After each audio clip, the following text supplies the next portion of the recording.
Immediately, like the day the ads went on, interaction started. That Sunday, people showed up. The one thing that like made me a customer for life, one Sunday we had an incredible baptism. 11 people showed up. How did you hear about Love Unlimited?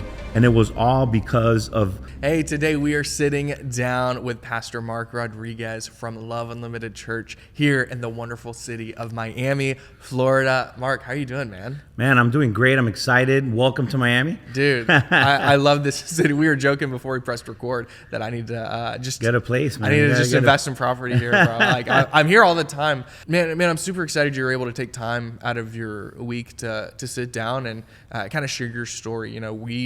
I have a huge heart for church planters. I moved my family to a new city to help our pastor plant our church. And I've got a new book coming out all about digital marketing for church planters. And so, you guys have an awesome story, and I'd love to hear more about it and share with our audience. So why don't we just jump in, man? Tell us what made you want to plant a church. Tell us your story. But before we get into that, can I send you one of these free Building the Kingdom hats? So I've got a new book that just came out on Amazon. It's called Launch Big. It's all about digital marketing for church planters. And to help promote the book, I'm giving away 500 of these Building the Kingdom hats. All you have to do is get the book. It's only 99 cents if you get the Kindle version. And then go to launchbigbook.com, fill out the information, show that you actually ordered the book. And then my team and I will send you one of these hats if we have any left. If not, you also get a course that is all about digital marketing for church planters, shows you the exact ad campaigns that we run for hundreds of churches and church planters all across the country. So with that being said, let's go ahead and get back to the podcast. Well, hey, we planted about 5 years ago, and I love Miami. I was born and raised in Miami, parents immigrants from Cuba. And so I have a passion. I love this city, and just seeing how it's grown so much, how things have changed. And you kind of just get used to, when you see the same thing every day. And I was doing a devotional in Nehemiah. And I was kind of in the suburbs. I was outside of all the things that were going on, because that's usually what happens when you settle down. And I just felt God telling me, you got to go back to the city. You got to go back and help rebuild. And that's kind of where Love Unlimited started, where we were a church where it wasn't just about Sunday morning and what happens on Sunday morning, but what happens on Monday through Saturday. Yeah. And that was our big main focus. And one of the reasons why I love what you do is, if it wasn't for social media and the internet, there would be no Love Unlimited. Of course, the Holy Spirit, Jesus, all that. Yeah. I'm just talking about, we didn't have a place. We didn't have a big group of people that came behind us and threw money at us. All we had was a vision that God gave us, people that were excited about it, and the place where people live is online. Jesus said, go into all the world and preach the gospel. Where are people living? Just walk the streets, go to any cafe, go to a 5-star restaurant. Everybody's on their phone. Yeah. They're living there. And so thanks to that, we were able to launch a church, and it's been 5 years and things are going really good. Dude, that's awesome, man. That's awesome. So let's talk practically. God gives you this vision for this church. What's your first step? Did you follow the ARC model where you build a launch team and do interest parties, or were you kind of shooting from the hip? Tell me about, your strategy going into it. You just said you were writing a book on church planning, and I own the domain Church Planning Coloring Book. And so I've never written the book, but me and my buddies would joke about it. And we broke a lot of rules because we had a really strong passion to reach the city. And so, we did have a launch team. We did raise some money from the people that believed in the ministry. And our interest meetings were in the streets, in the beach, under bridges, in restaurants, wherever we could find a place to meet, until we started, building the team, building some momentum, and then things just started to take off. Yeah. So background, what year was this? This was in 2019. Okay. So like right pre-COVID, right? That's funny. We launched our church in 2019 as well. So we launched in February of 2019. We had almost 400 people at our launch. And then church, it usually goes till about half. So we're running about 250, right under 300. We have our 1 year anniversary, and now it's like double. It's like 600 people, beautiful, huge event. And the following week was the lockdown. Wow. Yeah. So So I have 2 launch stories. Right. So let's get into the nitty gritty. Your interest parties. You said they were in the streets. You did them at the beaches and in the city. What did you do to actually get people there? You know, that's one of the first things that like church planters want to know. Like, how do we actually get, before butts and pews on a Sunday morning, how do we get people to show up to an interest party? What was your strategy there? What did you guys do? Well, one of the, I was wrestling. I was actually on, I don't know if you know this, I was on staff at a church for almost 18 years. I was an executive pastor, and, living a great Christian career. And God just ruffled my feathers and told me, I didn't call you to be comfortable. I didn't want to hear that. I still don't want to hear that. And but that was just the beginning of that study, and started studying Nehemiah. And I was praying over the city. I just felt God tell me to pray over the city. And we have a metro rail here in Miami, which is a train that goes over the city. And I just got on the train and just started praying over the city. People might have thought I was crazy. And then I just started walking the streets, and I saw this parking lot that I remembered going to with my dad. When my dad became a Christian, and feeding the homeless and preaching. And it was almost like everything came full circle, where God was calling me back to where the Lord came into our family, and where we got saved and how we got saved. And so I came back with my family, and we fed the homeless, we prayed for people, we preached the gospel. And I thought it was a one-day event. And then people saw, people posted, our family posted stuff on social media, and people wanted to, hey, can we go with you next time you go? When are you going to go? I mean, we have no plans on going back. And then just through more prayer and God doing things in our life, we're like, you know what? We're going to have our first interest meeting, and it's going to be under this bridge. And I took a picture, I geotagged it, and I said, hey, if anybody wants to be part of something new in Miami, show up here on this date. And over 100 people showed up. Wow, man. And that was it. There wasn't no mass marketing. Yeah, you didn't nothing. spend a bunch of money on ads. Yeah, people church candy didn't exist at the time. Church candy didn't exist. And people just showed up. That's awesome, man. And then from there on, we just built a following that way. So your first essentially interest party was like a homeless outreach. It was a homeless outreach, yeah. Man. And I had my, after we fed the homeless and everything, we have a picture of it.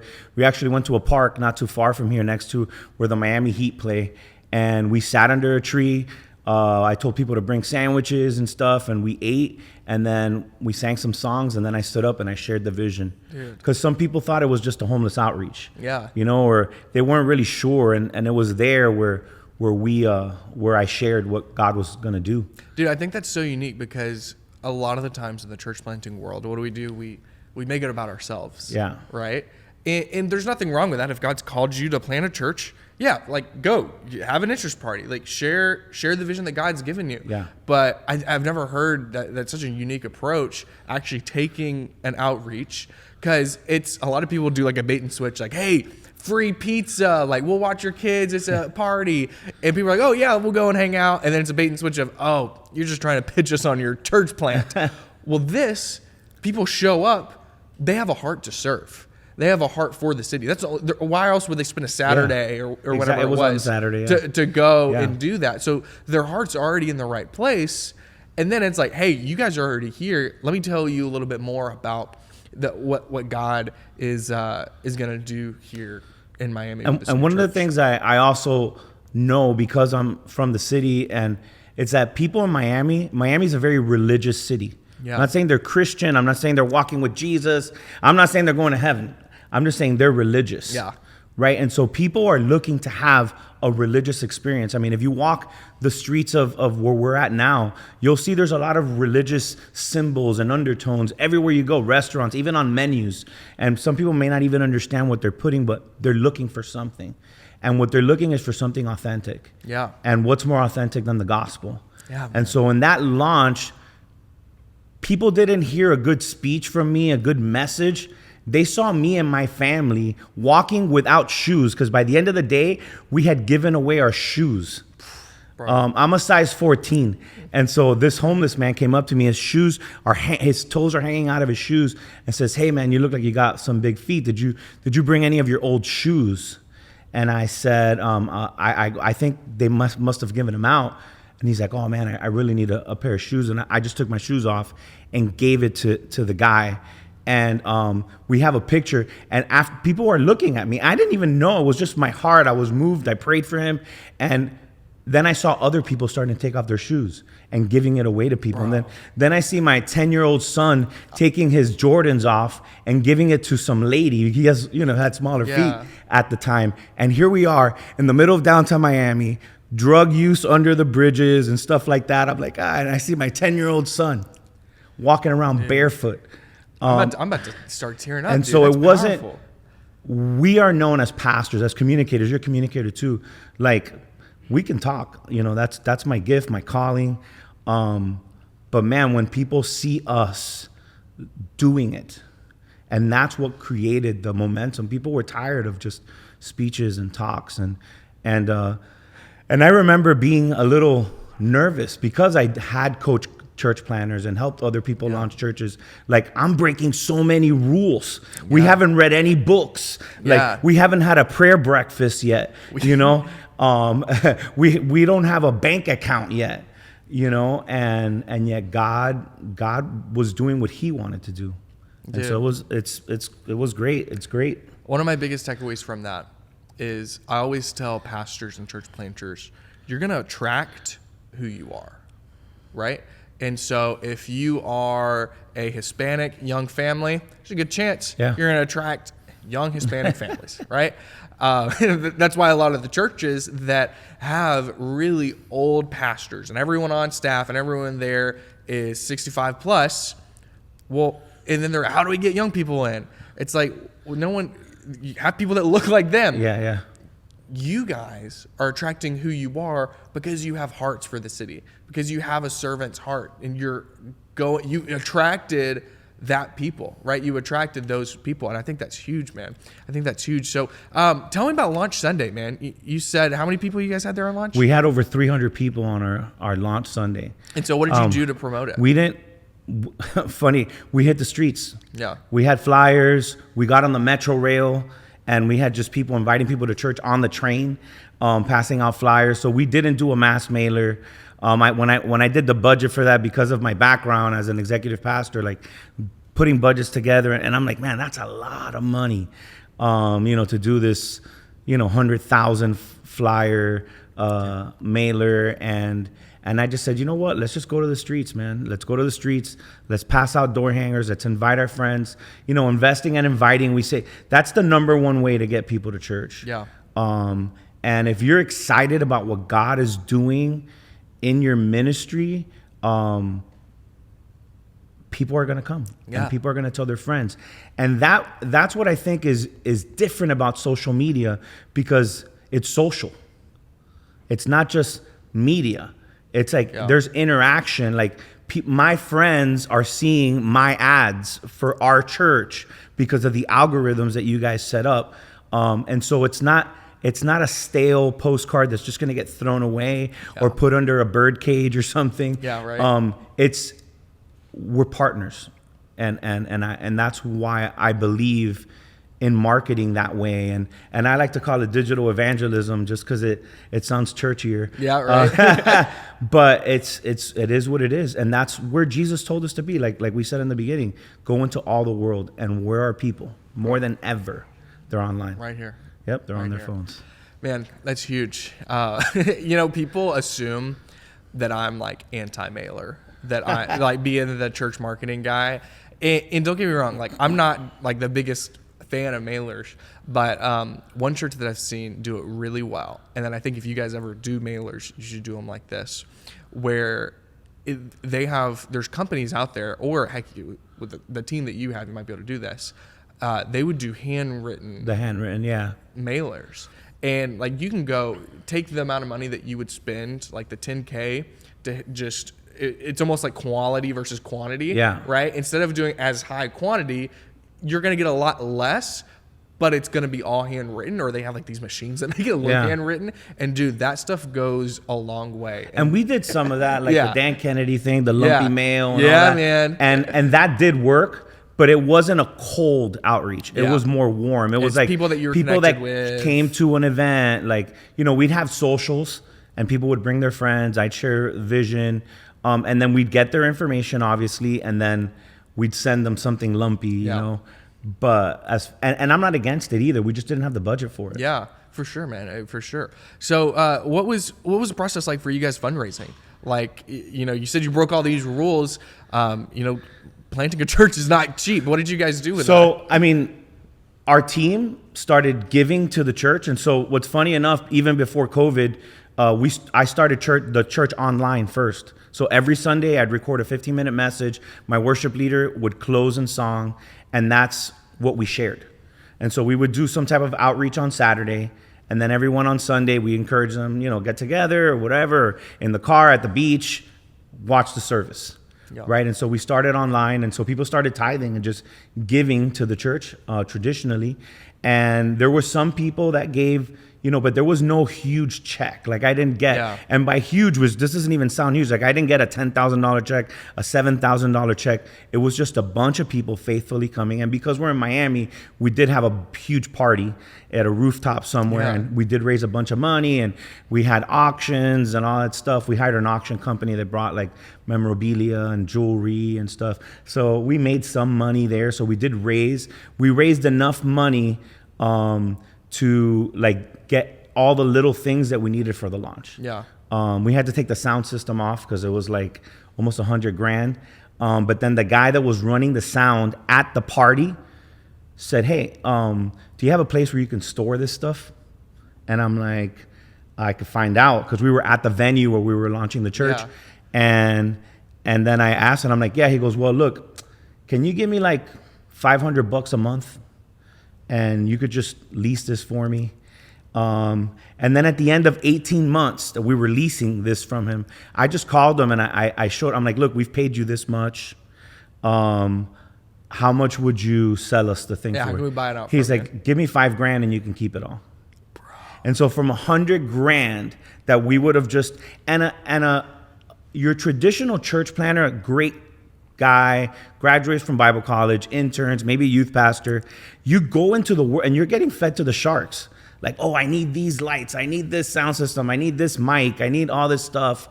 And some guys don't start. They get discouraged. Man, if God's calling you, go for it. He'll open the ways and he'll provide. He may not provide the way you think he's going to provide, because sometimes we just want the cha-ching, cha-ching, cha-ching. Let him provide the way that he's going to provide. And just think about that. If I would have gone to Sweetwater or a music store and spent $100,000 on sound system, no one would have been blessed by that. But this guy's business was blessed because he invested in a church plant with his sound equipment at a very minimal cost. I mean, $500 a month for all this, everything. He could have charged you way more. Subs, the line array speakers, lighting, microphones, drum mics, everything that we needed. And that is what I would encourage every church planner, is don't borrow vision. Learn from other churches, but don't borrow vision. What keeps you up at night?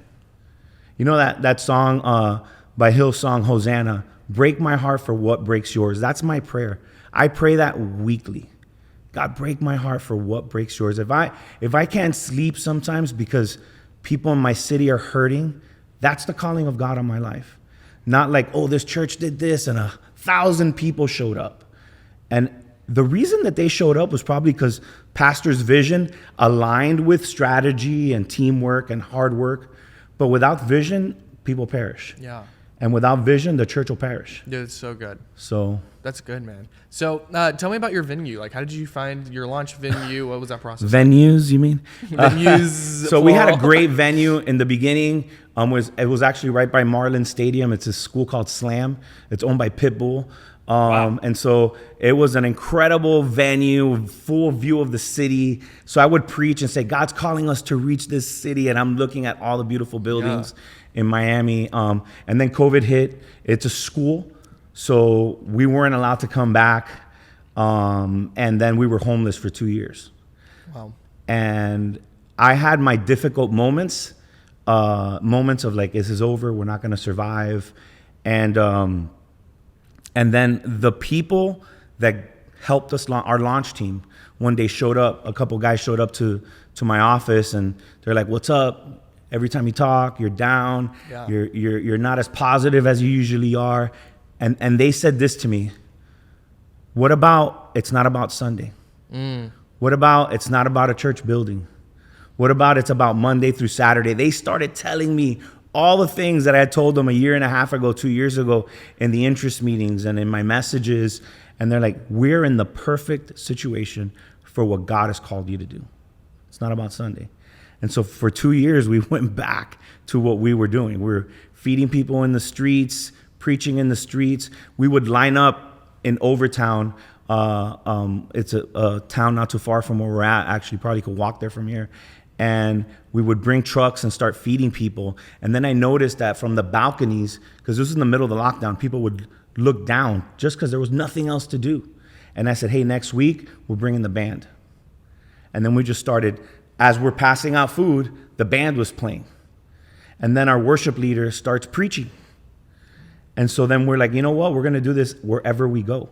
And so we showed up with the food, and we set up a band and a microphone, and people started showing up and hearing the gospel.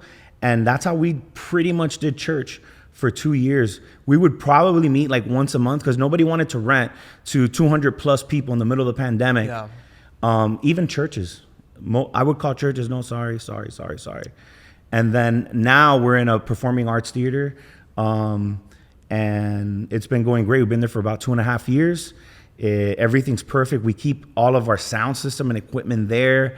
So it's, there's not that wear and tear. We don't have to set up chairs because the chairs are there. So we're in a pretty sweet spot right now in the middle of a community that needs Jesus. It's lower income. So it also fits our style of ministry. Finances are a challenge at times because of who God's called us to reach, but he always provides. Amen, dude. He always provides. That's awesome.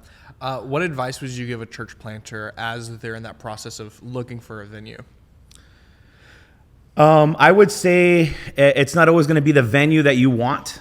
It's not always going to be the exact thing that you want, but be flexible. There's stuff out there, and the way that we got the venue that we had now is that we started investing in the community where the venue is. We weren't even looking for a venue. We were just giving back. I started working with the police. I started doing funerals because this is, again, during COVID. Yeah. So I'm doing funerals for the police. I'm doing Bible studies for the police department, praying for the mayor and the city council. And then they asked me, it's like, "Hey, some of our staff wants to go to your church. Where's your church located?" Wow. And I said, "Well, we're like meeting online, and then we do events like the ones you guys come to, and that's kind of like our church time is when we kind of do stuff for the community." And they're like, "Well, we have a bunch of venues. You want to check them out?" Wow. And they gave us a tour of a bunch of their venues, and we found this beautiful performing arts theater that no one was using.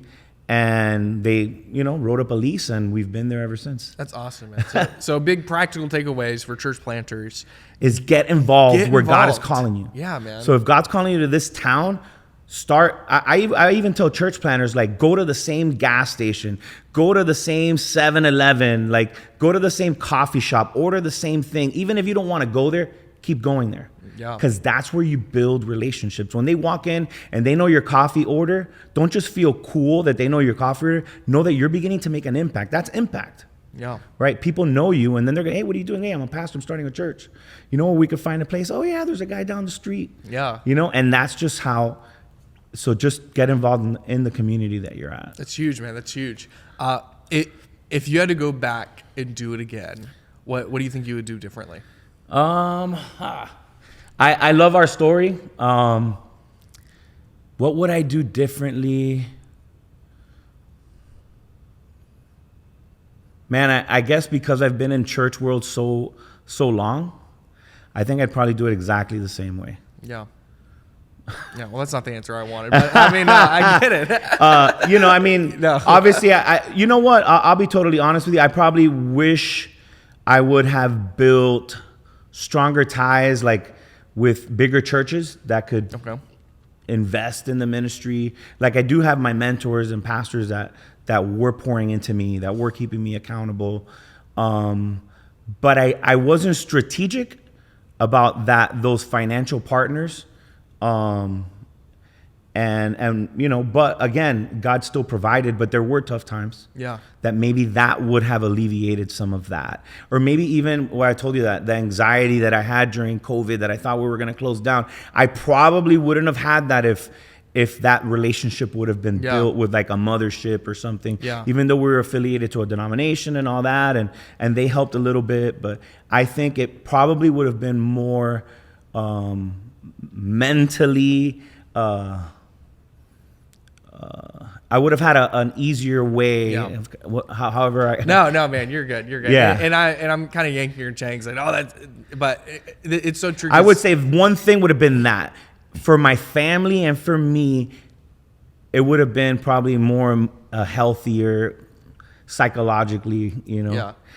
Knowing that there was that, because there was nothing to fall back on. I mean, Yeah. I have my, you know, what I do as a career. I could have gotten a job. My wife is a nurse, so we weren't going to be out under a bridge somewhere. But times did get tough, and especially when we were a 2-income home in Miami with 3 kids, like you need more than more than 2 streams of income in this city. And it's so true, because people will ask me as an entrepreneur, hey, if you had to go start Church Candy over again, what would you do differently? I'm like, man, God's blessed us. This is our story. I want to do a thing differently.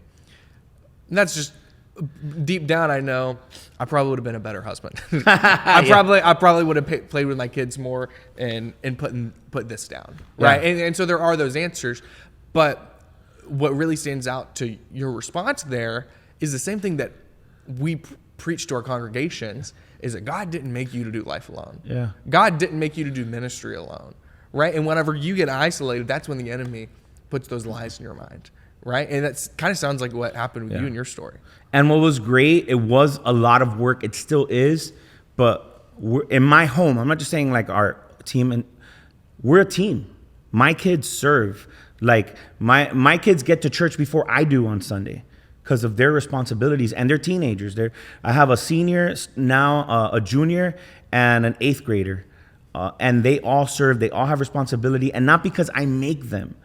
They want to serve God. That's awesome. Like I was sick a couple days ago, and I didn't go to church, and the kids on Saturday night, they're like, hey, like, we're not going to church tomorrow? I'm like, well, I can't take you. I don't feel good. They're like, we'll figure it out. I'm like, all right. And it wasn't for friends, because they had just come home from hanging out with their friends from church. Yeah. But they love the church. They love what God is doing.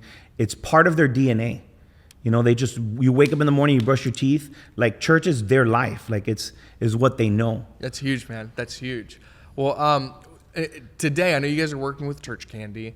What are you guys doing now to reach your community? How are you getting in front of new people? How are you guys getting new guests? Well, hey, Church Candy, it was a huge blessing for our church. It is, but especially when we started working with you guys, because, you know, every ministry reaches this like tipping point, which you're either going to tip one way or the other, but you're going to tip. And because of how involved we are in ministry and active, and there's so much resources going into that, financial and human resources to that, and then being portable, there's a lot of resources going to just having church on Sunday. Yeah. We didn't have the bandwidth to be active online, like even creating the ads and managing the ads and all that. Like, it was just like, I knew we had to do it. I couldn't do it personally. My staff was slammed with their stuff, and then I hear about Church Candy. A friend of mine tells me about it. You got to check it out. And I look at what you guys are doing. I'm like, this is amazing. And then the whole follow-up and the whole back end and all that stuff, and your app, it was just like, it was a no-brainer. And it was an investment. A lot of people don't buy into things like Church Candy or whatever. It costs money. Everything costs money. Even when you're not working, it's costing you money because you're declining, right? And so it was an investment that we had to make into ministry. But immediately, like the day the ads went on, interaction started. That Sunday, people showed up. And then the one thing that like made me a customer for life, or a partner for life, because that's what I feel that we are, is, you know, one Sunday we had an incredible baptism, baptized 11 people. And then after, I'm talking to the team, and I look at the spreadsheet with all the names, and I'm like, because sometimes, you'll have 15 people sign up and only 8 will show up. And so I'm looking at this list, and there was 11 people on the list. 11 people showed up. How did you hear about Love Unlimited? And it was all because of what we were doing with Church Candy. It was all online. And I just couldn't believe it. And I think we talked like that week. I'm like, you have to hear this story because it was incredible. And then that's a testament, like, good accountability for our church to see, like, hey, yeah, we are investing, but look at all these families that are now serving in the church, that are now giving to the church, that are part of ministry because of this investment. You reap what you sow. Yeah. You guys are seeing that fruit. And we're seeing it. That's awesome, man. That's awesome. I will a lot of times get comments on our social media about, this is you're just stealing from other churches. You're like, people are stop going to one church to go to another. You're just getting church hoppers. Has that been your experience? What the people that are coming, what's their background? The people that are staying are people that are looking for Jesus. Like, we just see it. 11 people decided to get baptized. Yeah. Like, they weren't going to another church. Like, that's probably one of the first things that people, and if they were, they hadn't really become part of the congregation because they weren't baptized. And so we're seeing people come to Jesus. We're seeing people get involved. I would say that's more the outlier for us than the norm. People that are unchurched, de-churched, or that have just moved into Miami. There's a lot of people moving into our city. And what's crazy is that we have people coming from the beach. We have people coming from the county just a few minutes north of us. Like, people are traveling to our church because they get there, they see something different. And, there's this old preacher thing, like, a church alive is worth the drive. And I think it's kooky and silly, but people are showing up and they're staying because they like what they're experiencing. That's huge, man. That's huge. And here's the thing. I think Church Candy is really good at getting families to see your church, get them to plan a visit. And then from there, at the end of the day, like, if you don't have a good system of once someone walks through your doors, if they don't feel welcomed, if they don't feel Holy Spirit, man, like, I talk with a lot of pastors and they have to cancel. And I'm like, why? Like, we're seeing all these new people. He's like, Brady, people will come, but they're not staying.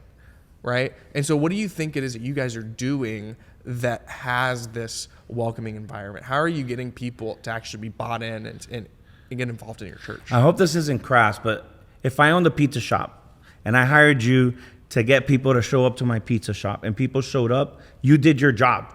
If the customer doesn't come back, it's because my pizza is not good, right? And so there's you probably have a great pastor, great communicator, but there's other things that either haven't been put into place.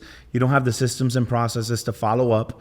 One of the things that we do at Love Unlimited is everyone that comes to church for the first time gets a shirt that says God Loves Miami, which I got to get you one of those. Yes, dude, I'll take it. And we've given out in the last 5 years, like, almost 2,000 shirts, like, and we do it in outreaches and stuff like that, and in big events like Easter. And but you come to our church, you're getting a God Loves Miami shirt, and so everyone wants a God Loves Miami shirt. So that's like our first connection. Even though there's other opportunities in service, connect cards, prayer cards, all that stuff, giving. That's a way of capturing data.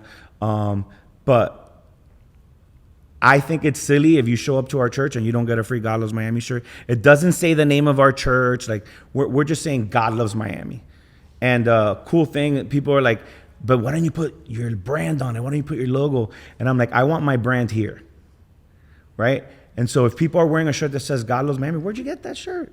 Oh, at this church called Love Unlimited. You should check it out.